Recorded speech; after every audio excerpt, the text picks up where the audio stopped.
விஜயா சாகுறதுக்குள்ள கண்டிப்பா முத்துவும், மீனாவும் ஒரு நல்ல வீடு கட்டி மாடியில நல்லபடியா செட்டில் ஆகணும். அத விஜயா பார்த்து பொறாமப்படணும் அப்படின்னு நீங்க நினைச்சீங்கன்னா, நம்ம வீடியோவுக்கு லைக் பண்ணிக்கோங்க. ஆமாங்க. இப்போ முத்துக்கும், மீனாவுக்கும் வீடு கட்டுறதுக்கு கொஞ்சம் அமௌண்ட் கம்மியாவே இருக்கு.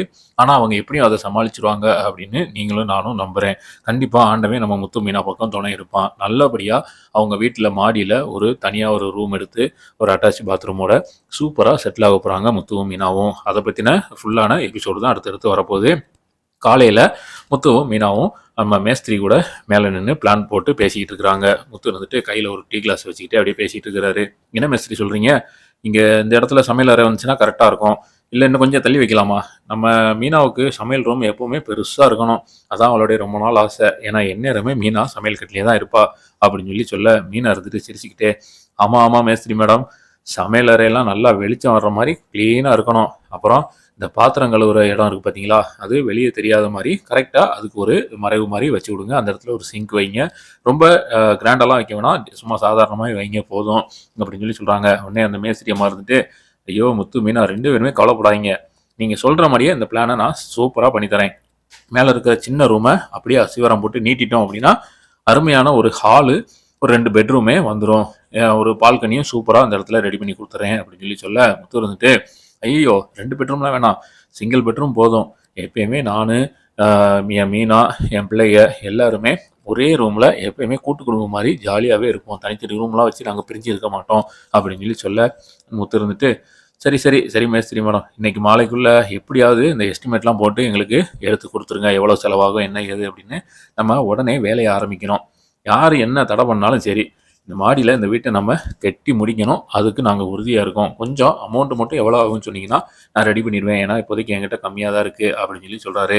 நீங்களும் ஒண்ணும் கவலைப்படாதீங்க. கண்டிப்பா நம்ம முத்து, மீனாவுக்கும் கூடிய சீக்கிரம் எல்லா அமௌண்ட்டும், எல்லா தேவைகளும் சந்திக்கப்படும். அவங்க நல்லபடியா வீட்ட கட்டி அந்த இடத்துல குடியேறுவாங்க. அத கண்டிப்பா நம்ம நம்பலாம். மீனா இருந்துட்டு, "இங்க பாருங்கங்க, என்னமோ தெரியல மனசுக்குள்ள ஒரு மாரி சின்ன பயம் இருந்துகிட்டே இருக்கு. கீழ வீட்ல பார்த்தீங்களா, எவ்வளோ பிரச்சனை போய்க்கிட்டு இருக்குன்னு. ரோகிணி விஷயம் இப்ப பெருசா வெடிச்சுக்கிட்டு இருக்கு. இந்த நேரத்துல நாம மட்டும் இப்ப தனியா வீடு கட்டுறத பத்தி யோசிச்சோம்னு வைங்களேன், அத்தை என்ன சொல்லுவாங்கன்னு தெரியல. அதான் எனக்கும் கொஞ்சம் பயமா இருக்குங்க." அப்படின்னு சொல்ல, முத்து இருந்துட்டு மீனாவோட தோள்ல அப்படியே கைய போடுறாரு. கைய போட்டு, "ஐயய்யோ! மீனா, என்ன நீ? நீ அத பத்திலாம் கவலையே படாத மீனா. அவங்க என்ன வேணா பண்ணிட்டு போட்டும். நம்ம யாரையும் ஏமாத்தல. நம்ம உழைப்புல நம்ம சொந்த கால்ல நிக்க போறோம். சரியா? அதுக்கு ஏன் பயப்படணும்? போ, போய் கீழ நடக்கிற கூத்த மட்டும் நம்ம வேடிக்கை பார்ப்போம்." அப்படின்னு சொல்றாங்க. அடுத்த சீன்ல ஹால்ல விஜயா, மனோஜ், முத்து எல்லாரும் உட்காந்து உள்ள இருக்கிறாங்க. விஜயா இருந்துட்டு கோபமா ஒரு மாரி முறைச்சுக்கிட்டே, "டேய் முத்து, என்னதான்டா உன் நினைப்பு? ஆ? அந்த ரோகிணிய பத்தி நீ என்னென்னமோ சொல்லிக்கிட்டு இருக்க. மனோஜ் மேல பழிய போடணும்னே நீ அந்த சீதா கூட சேர்ந்து நாடகம் ஆடுறீயல்ல? அந்த என்ன உன் மீனாவுடைய தங்கச்சி சீதா உன்னைய கொஞ்சம் ஏத்தி விடுறாளோ? அவளும் சேர்ந்து இந்த வீட்ட நாசம் பண்ண பார்க்குறாளோ?" அப்படின்னு கேட்குறாங்க. முத்து இருந்துட்டு ஒரு மாரி நக்கலா சிரிச்சுக்கிட்டே பதில் சொல்றாரு. "ஐயோ! ஐயோ! அம்மா, உங்களுக்கு இன்னும் புத்தியே வரலையா? உங்க செல்ல மகன் மனோஜ் என்ன துரோகம் பண்ணியிருக்கான்னு அவன் வாயிலேயே கேளுங்க. அவனே அவன் வாயால சொல்லுவான். டேய் கொப்பரப்பா, சொல்றா, உண்மைய சொல்றா.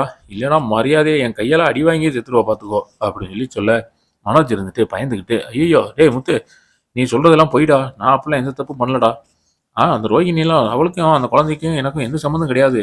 அப்படின்னு சொல்ல, "மருத்துவமனையில என்ன என் பேர போட்டா, அதுக்கு உடனே நான் அப்பாவாயிருவேனா? ஹாஸ்பிட்டல்ல என்ன வேணாலும் போடுவாங்க. யார் வேணாலும் என்ன வேணாலும் சொல்லலாம்." அப்படின்னு சொல்ல, முத்து இருந்துட்டு, "ஐயோ! அட லூசு பயலே! ஆஸ்பத்திரியில குழந்தை பிறந்த உடனே அப்பாவுடைய பேர் என்னன்னு எழுதுவாங்க தெரியுமா? அதுல உன் பெயர் தான்டா இருக்கு. அதான் சீதா கண்ணால பார்த்துட்டு வந்து என்கிட்ட சொன்னா. இப்ப என்னடான்னா நீ வாய் கூசாம பொய் சொல்றியே!" அப்படின்னு சொல்ல, விஜயா இருந்துட்டு, "ஏய் மனோஜ், நிஜமாவாடா சொல்றான் அவன்? நீ உண்மைய சொல்றா? அங்க என்னதான்டா நடந்துச்சு? ஹாஸ்பிட்டல்ல உன் பேர் தான் போட்டிருக்காங்களாமே!" அப்படின்னு கேட்க, முத்து இருந்துட்டு, "அம்மா, நிஜமாதாம்மா. இந்த ரோகிணி செக்கப்புக்கு போகும்போது, இந்த குழந்தைக்கு அப்பா யாரு அப்படின்னு கேட்டிருக்காங்க. மனோஜ்ன்னு மனோஜ் பேர தாம்மா குடுத்துருக்கா. அந்த ரிப்போர்ட்ட என் கண்ணால பார்த்தேன்." அப்படின்னு சொல்றாரு. மனோஜ் இருந்துட்டு அழுதுகிட்டே, "அம்மா, நீ வேறம்மா. சும்மா இரும்மா. எதையாவது சொல்லாத. அன்னைக்கு என்ன சும்மா ரோகிணி என்னைய ஹாஸ்பிட்டல் போகணும்னு கூப்பிட்டா, உடம்பு சரியில்ல, செக்கப் போகணும்னு சொன்னா. அதனால நானும் ஹாஸ்பிட்டல் போனேன். அங்க போய் சும்மா ஹெல்ப் தான பண்ணேன். ஆனா அந்த ஃபார்ம்ல என்ன எழுதுனாங்க, ஏது எழுதுனாங்கலாம் எனக்கு தெரியாதும்மா. நம்புங்கம்மா." அப்படின்னு சொல்றான். விஜயா இருந்துட்டு தலையில அடிச்சுக்கிறாங்க. ஐயோ கடவுளே! என்னடா இது? இந்த ஊர் உலகத்துக்கு முன்னாடி என் குடும்பமான கப்பலேறி போயிரும் போலக்கே. அந்த ரோகிணி என்னன்னா, ஆசை காட்டி என் குடும்பத்தையே நடுத்தெருவுல நிறுத்த பார்க்குறா. இவன் வேற இப்படி தத்தி மாரி இருக்கானே! அப்படின்னு சொல்லி விஜயா புலம்புறாங்க. அடுத்த சீன்ல பார்த்தீங்கன்னா, கதவு திறக்கிற சத்தம் கேட்குது. அண்ணாமலை அவங்க அம்மாவ தாங்கி பிடிச்சு அப்படியே வீட்டுக்குள்ள கூட்டிட்டு வராரு. பாட்டியோட முகம் ரொம்பவே டயர்டா இருக்கு. ஒரு மாரி தெளிவில்லாம இருக்கிறாங்க. அண்ணாமலை இருந்துட்டு ஒரு கவலையோட, "விஜயா, விஜயா சீக்கிரம் வெளிய வாடி. அம்மாவுக்கு ரொம்ப கொஞ்சம் உடம்பு சரியில்ல. ஹாஸ்பிட்டல்ல இருந்து இப்போ தான் கூட்டிட்டு வர்றேன். எல்லாம் செக்கப்லாம் முடிச்சுட்டாங்க." அப்படின்னு சொல்லி சொல்ல, விஜயாவுக்கு ஒரு மாரி எரிச்சல் ஆகுது. ஐய! என்னங்க இது? இந்த நேரத்தில வந்து என்னென்னமோ சொல்லிக்கிட்டு இருக்கீங்க. ஏற்கனவே நம்ம வீட்டுக்குள்ள என்னென்ன பிரச்சனை நடந்துட்டு இருக்கு தெரியுமா? உங்க பையன் மனோஜ் இப்ப என்ன பண்ணி வச்சிருக்கான்? அவன் விவகாரம் என்னன்னு தெரியுமா? அப்படின்னு சொல்லி கேட்க, அண்ணாமலை இருந்துட்டு கோவமாயிடுறாரு. என்ன விஜயா? ஏன் கத்துற இப்ப? பெத்த தாய்க்கு உடம்பு சரியில்ல. ஹாஸ்பிட்டல்ல இருந்து கூட்டிட்டு வந்திருக்கேன். உனக்கு நம்ம வீட்டு பிரச்சனை தான் பெருசா போச்சா? இப்ப என்ன ஆயிப்போச்சு இங்க? இந்த வீட்ல என்னைக்கு தான் பிரச்சனை இல்லாம இருந்துச்சு? எங்க அம்மாவுக்கு உடம்பு சரியில்லாம இப்ப கூட்டிட்டு வந்திருக்கிறேன். என்ன ஏதுன்னு கேட்டு கூப்பிட்டு உட்கார வைக்காம வந்ததும் வராததுமா ஏதாவது சொல்லிக்கிட்டு இருக்காத அப்படின்னு சொல்லி சொல்றாங்க. பாட்டி இருந்துட்டு ஒரு மாரி சுத்து முத்தும் அப்படியே ஒரு மாரி விசித்திரமா பார்க்குறாங்க. விஜயாவை பார்த்துட்டு, "யார் இது இந்த குந்தாணி? நடு வீட்ல நின்னு கத்திக்கிட்டு இருக்கா?" அப்படின்னு சொல்லி விஜயாவை பார்த்து கேட்குறாங்க. "இந்த வீட்ல ஏம்மா எல்லாரும் இப்படி கத்திட்டே இருக்கீங்க? இது என்ன? இது யார் வீடு? டேய் எங்கடா கூட்டு வந்திருக்க என்னைய?" அப்படின்னு சொல்லி கேட்குறாங்க. மீனா இருந்துட்டு வேகமா ஓடி வந்து, "பாட்டி" அப்படின்னு சொல்லி பாட்டிய தாங்கி பிடிக்கிறாங்க. "ஒண்ணும் பயப்படாதீங்க பாட்டி. இது நம்ம வீடு தான். வாங்க, நான் உங்கள நம்ம ரூம்ல கொண்டு போய் படுக்க வைக்கிறேன்." அப்படின்னு சொல்லி மீனா சொல்ல, பாட்டி இருந்துட்டு மீனாவோட முகத்த அப்படியே கொஞ்ச நேரம் பார்க்குறாங்க. "நீ யாரும்மா? இந்த வீட்டு வேலைக்காரியா? ஆனா என் பேத்தி மீனாவும் உன்னைய மாரியே தான் இருப்பா. ஆனா இப்போதைக்கு என்னைய யாராலயும் சரியாலயும் அடையாளம் கண்டுக்க தெரியல. எனக்கு என்ன ஆச்சுன்னே தெரியல. ஒரு மாரி தல ரொம்ப வலிக்குதும்மா." அப்படின்னு சொல்லி சொல்ல, அண்ணாமலை அப்படியே ஒரு மாரி மனசு வேதனைப்பட்டு ஒரு மாரி முகமெல்லாம் சுருங்குது. பக்கத்து ரூம்ல நடக்கிற எல்லா பிரச்சனைகளையும் அது போக அம்மாவுடையக்கு இப்போ ஒரு பிரச்சனை வந்துருச்சே அப்படின்னு அவருடைய மனசு ரொம்பவே பரிதாபப்படுது, வேதனைப்படுது. அண்ணாமலை இருந்துட்டு ஒரு மாரி கண்ணெல்லாம் கலங்குறாரு. "விஜயா இங்க பாத்தியா? எங்க அம்மாவுக்கு இப்ப நான் ஞாபக சக்தியே இல்ல. பழசெல்லாம் மறந்து போச்சு. அவங்கள நான் இப்ப கவனிச்சுக்கணும். அத விட்டுட்டு இங்க இருக்கிற பிரச்சனைகள் எல்லாம் இந்த மானங்கெட்டவன் செய்ற வேலையெல்லாம் நான் கவனிச்சுட்டு இருக்கிறதுக்கு எனக்கு நேரம் கிடையாது." அப்படின்னு சொல்லி சொல்றாங்க. அந்த நேரத்துல முத்து இருந்துட்டு, "அப்பா நீங்க வந்தது இப்ப நல்லதா போச்சுப்பா. இந்த மனோஜ் பண்ண வேலைய மட்டும் பாருங்க. அந்த ரோகிணி வயித்துல வளர்ற குழந்தைக்கு இவன் தான் அப்பான்னு ஹாஸ்பிட்டல்ல அவன் பேர குடுத்துருக்கான். இப்ப சொல்லுங்க, இவன் தானே அந்த குழந்தைக்கு அப்பா? நம்மட்ட இல்ல இல்லன்னு சொல்லிட்டு ஹாஸ்பிட்டலுக்கு அவள கூட்டிட்டு போய் டெஸ்ட் பண்ணியிருக்கான். எல்லா செக்கப்பும் முடிச்சுட்டு, குழந்தைக்கு யாருங்க அப்பான்னு கேட்டா, நான் தான் சொல்லி இவன் பேர குடுத்துட்டு வந்திருக்கான்ப்பா." அப்படின்னு சொல்லி சொல்றாங்க. மனோஜ் இருந்துட்டு, "டேய் நான் கூட்டிட்டு போனேன் நீ பாத்தியாடா? ரிப்போர்ட்ல அவ ரோகிணி பேர் குடுத்துருக்கா.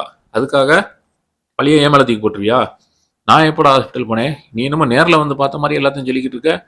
சும்மாவே மீனா என்னை பத்தி ஏதாவது தப்பு தப்பா பேசுவா. இப்ப சீதாவும் சேர்ந்துக்கிட்டு என்னை பத்தி பேச ஆரம்பிச்சிருக்காளா? சும்மா எதையாவது அரைகுறையா தெரிஞ்சுட்டு வந்து இங்க கதை விட்டுக்கிட்டு இருக்காத. என் மேல பழிய போடுறதுக்கு உனக்கு எந்த ரைட்ஸும் இல்ல." அப்படின்னு சொல்லி சொல்றாங்க. அண்ணாமலை இருந்துட்டு ஷாக் ஆயிட்டு மனோஜ் அப்படியே முறைச்சு பார்க்குறாரு. "ஏய் மனோஜ் என்னடா சொல்றா முத்து? இந்த தப்பு நீயா பண்ண? உனக்கு இப்ப கல்யாணம் ஆகி இப்ப அது குடும்பமா இருக்கியா இல்லையா? அதுவும் கிடையாது. டிவோர்ஸ் கேஸ் கோர்ட்ல நிக்குது. அப்புறம் ஏன்டா இப்படி தேவையில்லாம இந்நேரம் பார்த்து இந்த அசிங்கமான வேலையெல்லாம் பார்த்துக்கிட்டு இருக்க?" அப்படின்னு சொல்லி அண்ணாமலை கேட்குறாரு. மனோஜ் இருந்துட்டு, "ஐயோ அப்பா நான் பண்ணலப்பா. யாரோ என் பேரை தப்பா யூஸ் பண்ணியிருக்காங்கப்பா. நம்புங்க. நானும் எத்தனை தடவை தான் சொல்றது? ஆரம்பத்துலேருந்து நானும் சொல்லிக்கிட்டே தான் இருக்கேன். ஆனா நான் சொல்றதை யாரும் கேட்கவே மாட்றீங்க. அந்த குழந்தைக்கு நான் அப்பா இல்ல, இல்ல, இல்ல. அவ ஹாஸ்பிட்டல்ல போய் என் பேரை அப்பான்னு சொல்லி கொடுத்தா அதுக்கு நானா பொறுப்பு? யார் வேணாலும் கொடுக்கலாம். அதுக்கு நான் என்ன செய்ய முடியும்? இப்போ நான் கூட தான் போய் வேற யார் பேரையாவது நான் கொடுக்கலாம். அதுக்கெல்லாம் நான் பொறுப்பாயிட முடியுமா? அவ என்னைய பிளாக்மெயில் பண்றதுக்காக ஏதோ பண்றா. அதை வச்சு நீங்களும் என்னையே தப்பா சொல்லிக்கிட்டு இருக்கீங்க." அப்படின்னு சொல்லி சொல்றாங்க.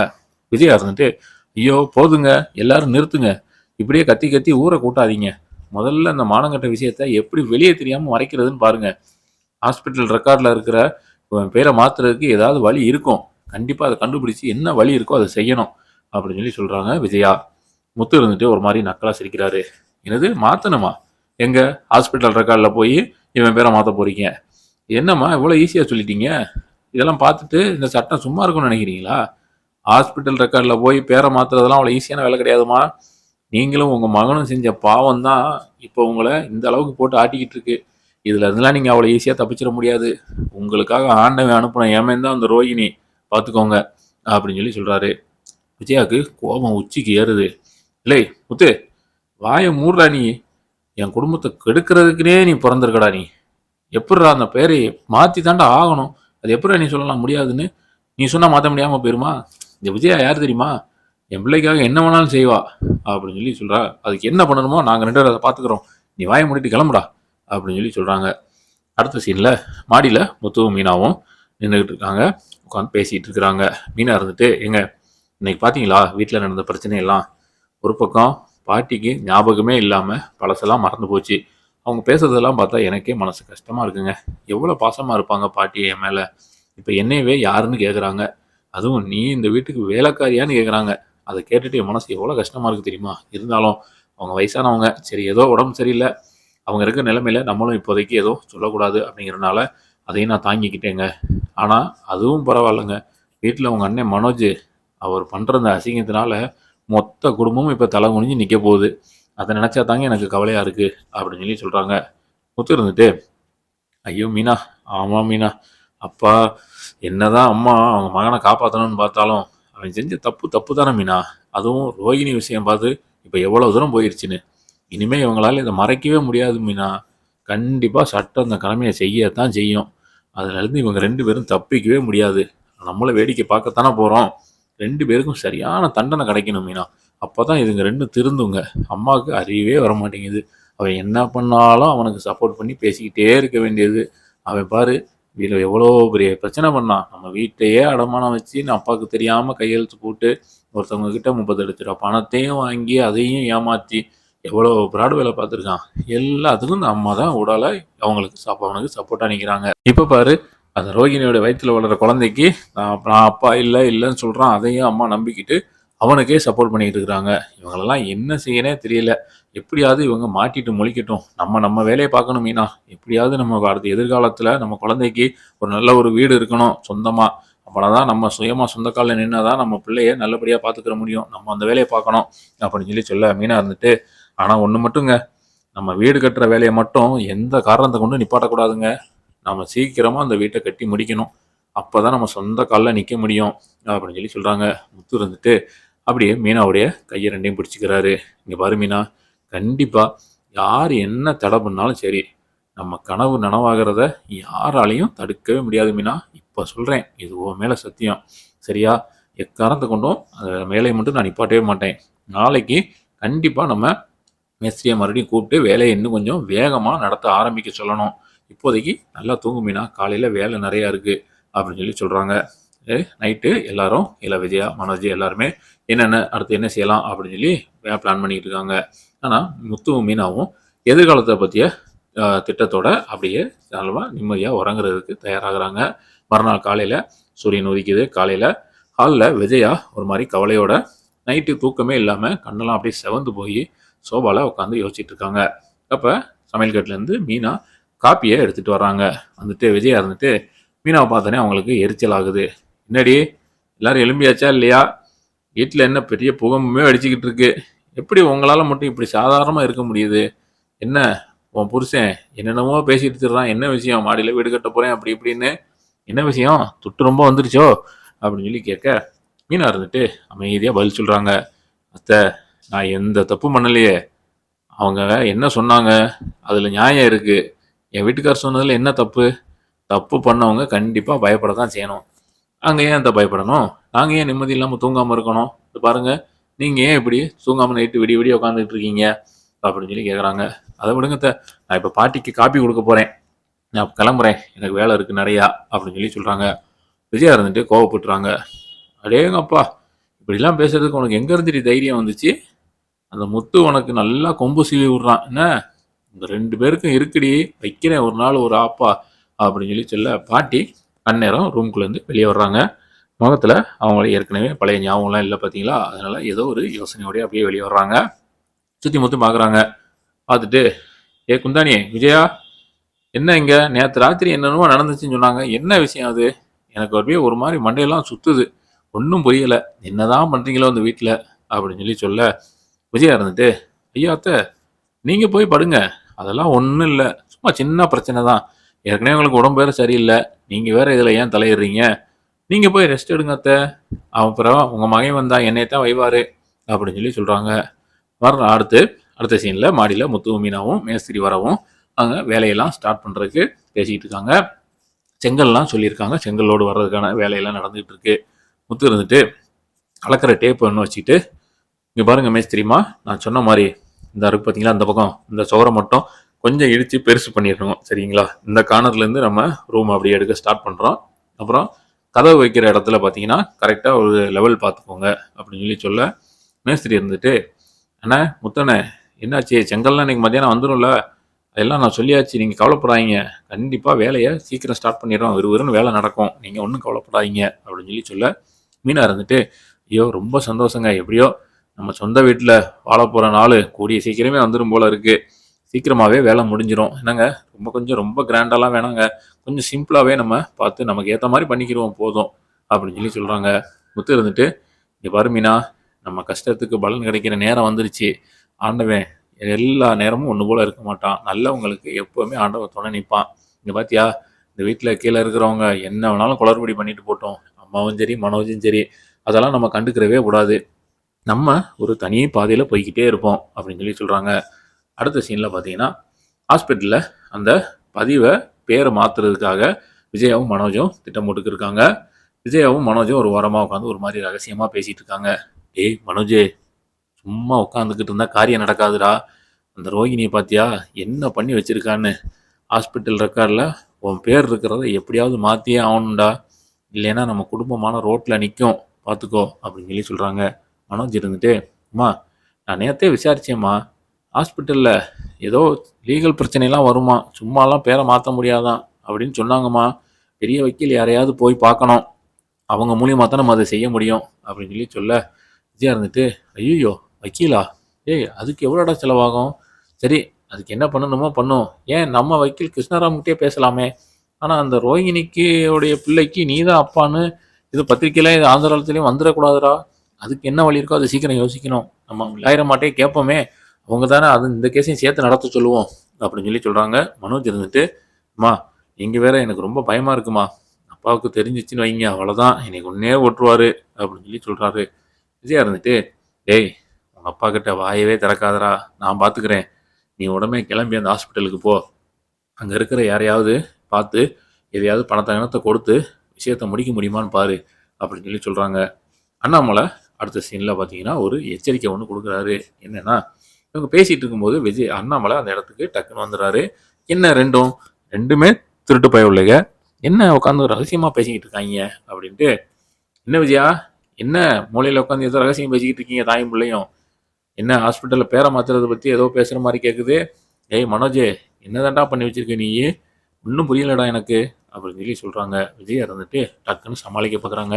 ஐயோ ஏங்க அதெல்லாம் ஒன்றும் இல்லைங்க, சும்மா அவன் பேரை தெரியாமல் மாட்டிக்கிட்டான் நம்ம பையன், அவன் பேரை போய் அந்த பிராடுக்காரி அவன் தான் அவன் குழந்தைக்கு அப்பான்னு சொல்லி பேரை கொடுத்து வச்சுருக்கான், அதைத்தாங்க சரி பண்ண சொல்லிக்கிட்டு இருக்கேன், வேற ஒன்றும் இல்லை அப்படின்னு சொல்ல, அண்ணாமலை இருந்துட்டு, ஏய் விஜயா, பெத்த மகன்னா அவனுக்கு பண்ணுற தப்புக்கெல்லாம் நீ துணை போவியா, நல்ல தாயாக இருந்தா அவன் செய்கிற தப்பை தட்டி கேட்கணும், அவள் தான் உண்மையான தாய், அப்போ தான் பிள்ளை ஒழுங்காக வளரும், இப்போ இவன் பார்த்தியா தருதலை எப்படி வந்து நிற்கிறான்னு, அவன் செஞ்சுருக்கிறது அசிங்கமான காரியம் விஜயா, சட்டம் என்ன சொல்லுதோ அதுபடி தான் நடக்கணும், நாம் எந்த தில்லுமுள்ளும் பண்ண முடியாது, பண்ணவும் கூடாது சொல்லிட்டேன், இந்த குடும்பத்துக்கு அவமரியாதை வர்ற மாதிரி இன்னொரு தடவை உங்கள் சைட்லேருந்து ஏதாவது தப்பு நடந்துச்சு, 2 பேருமே பெட்டி படுக்கையோட வெளியில் போக வேண்டியிருக்கும் அப்படின்னு சொல்கிறாரு.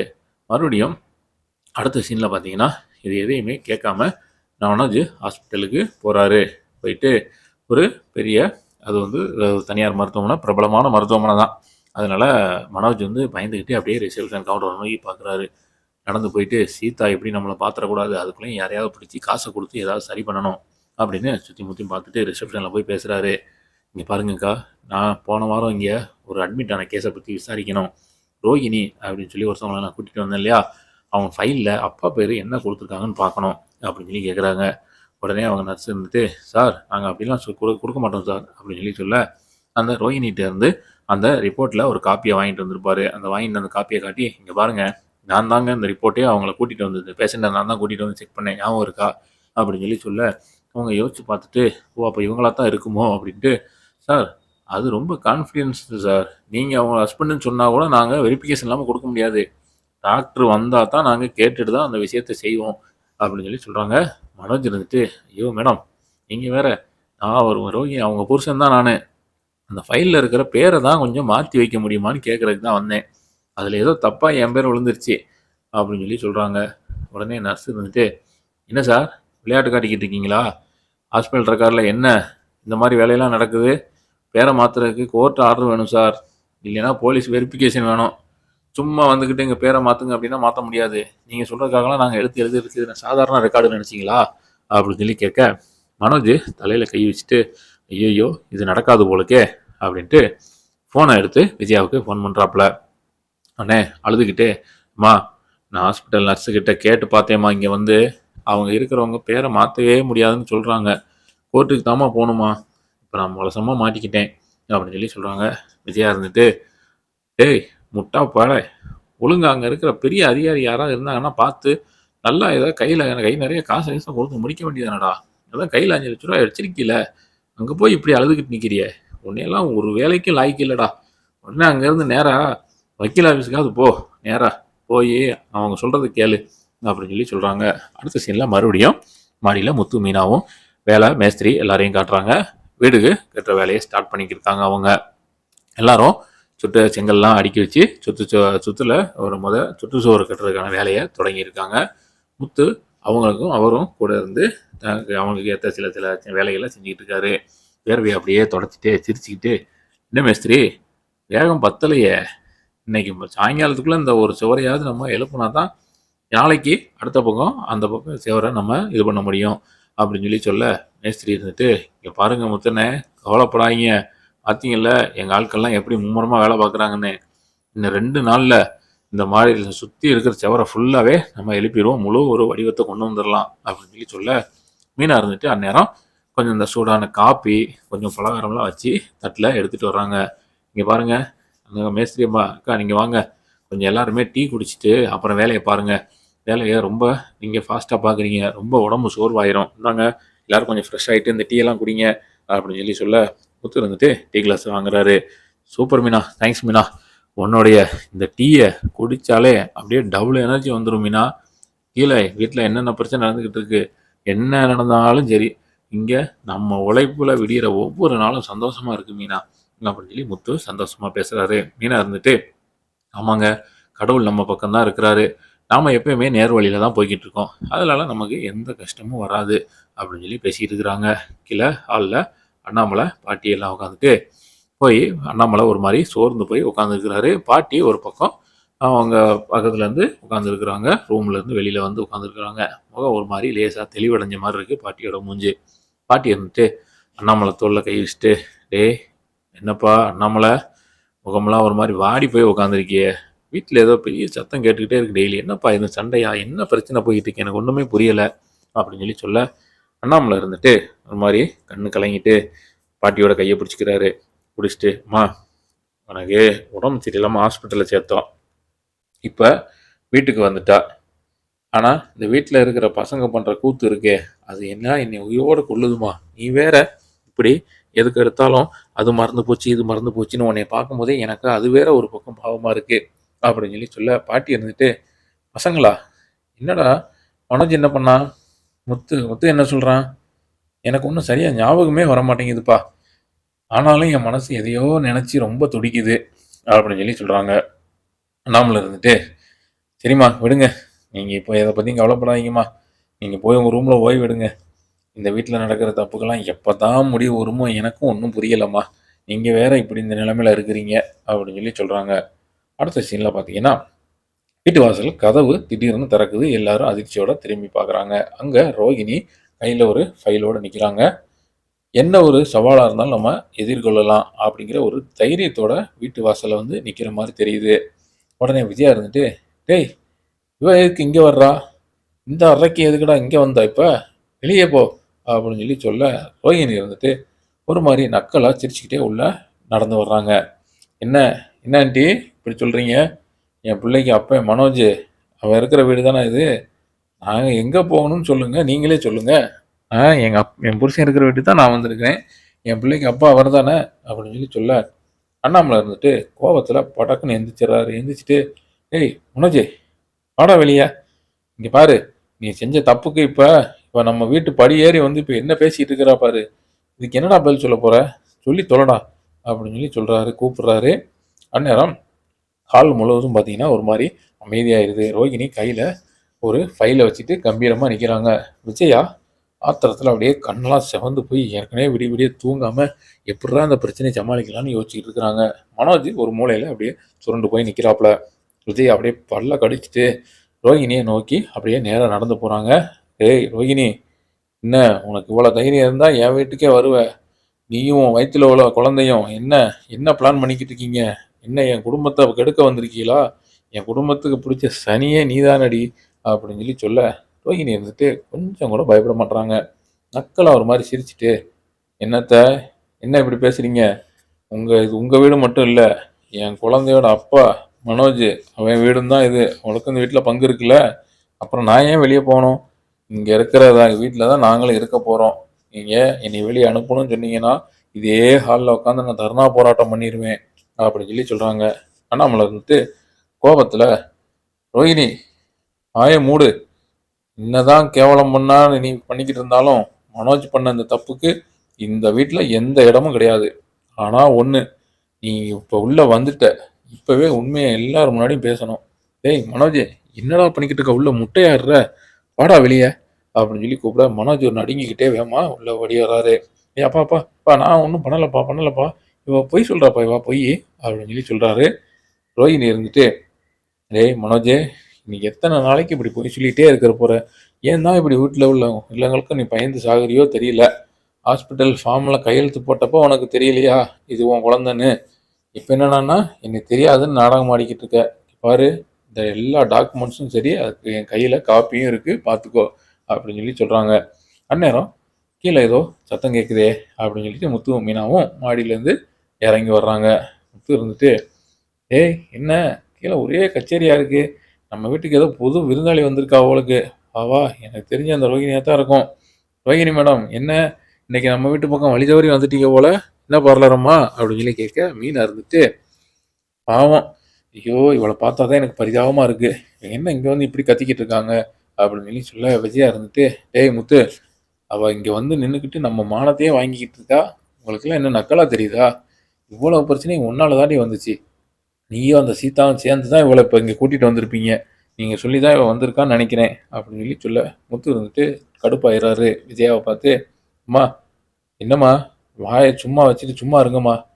நாங்க தான் கூட்டிட்டு வந்தோமாக்கும். இப்ப என்ன என் பொண்டாட்டி மீனா மேல பழி போடணும் அதானே? இவ எதுக்கு இங்க வந்து நிக்கிறா பாருங்க.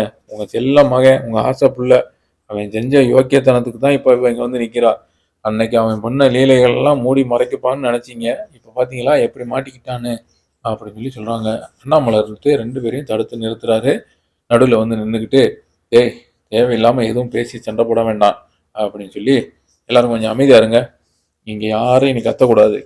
என்ன ரோகிணி, இப்ப என்ன உன் குழந்தைக்கு நியாயம் வேணுமா? மனோஜ், நீ செஞ்ச தப்பு என்னன்னு உனக்கு நல்லாவே தெரியும். இனிமே இந்த வீட்ல எந்த நாடகத்தையும் நடத்தக்கூடாது. யாரும் நடிக்கக்கூடாது. பொய் சொல்லக்கூடாது." அப்படின்னு சொல்ல, ரோகிணி இருந்துட்டு, "இங்க பாருங்க அங்கிள், நீங்களாவது எனக்கு ஒரு நியாயத்த கேளுங்க. நான் இந்த வீட்ல வாழணும்னு வரல. ஆனா, என் குழந்தைக்குரிய உரிமைய மனோஜ் கொடுத்த அந்த வாழ்க்கைய நிலைநாட்டத்தான் நான் இங்க வந்திருக்கேன்." அப்படின்னு தைரியமா சொல்றாங்க.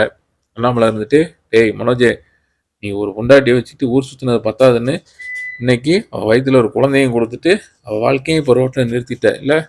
இன்னைக்கே இன்னைக்கு வந்து வீட்ட விட்டு அடிச்சு தொரத்துறேன் பார்றா. போய் சேர்றா நீ அவ கூடயே." அப்படின்னு சொல்ல, விஜயா இருந்துட்டு பதறி போய் டக்குன்னு அண்ணாமலை கால்ல விழ பார்க்குறாங்க. "ஐயோங்க! அப்படிலாம் சொல்லாதீங்கங்க. என் புள்ளைய வீட்ட விட்டு அனுப்பாதீங்க. நான் அவங்கள எங்கேயாவது கூட்டிட்டு போய் வச்சுக்கிறேன். என் புள்ள தப்பு பண்ணிட்டான். என்ன என்ன செய்ய மன்னிச்சிடுங்க.